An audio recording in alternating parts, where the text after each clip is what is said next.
Uy, si Don Gilberto. Sasakyan mo yan kaya? Oh, yes. Yan ba yung sasakyan mo? Friend. Oh, I'm... oh, ang ganda ng sasakyan mo ah. here. Ba't parang wala namang atang linis? No, Eh, asan yung driver mo? medyo busy. Kaya sabi ko, sige, amas mo ng ganyan. Pupunta naman tayo sa magandang lugar. Tapos? Para mahugasan.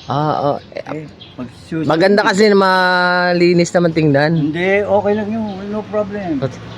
Huwag natin intindihin yung madumi. Alam mo, Don Gilberto, mabait ka sa sa driver mo. Siyempre. Ah. Yan ang gusto ko sa driver. Medyo tahimik pa siya. Tsaka hindi Kailangan mabait talaga. Pag amo dapat bigyan natin siya ng ng kapahingahan. Ayan. Oo, talaga.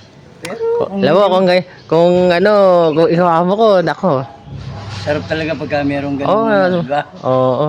Mga driver bibigyan natin ng kasi dapat close lagi kayo. Okay. Pagka hindi kayo close, ay naku, baka salbahin ng sasakyan.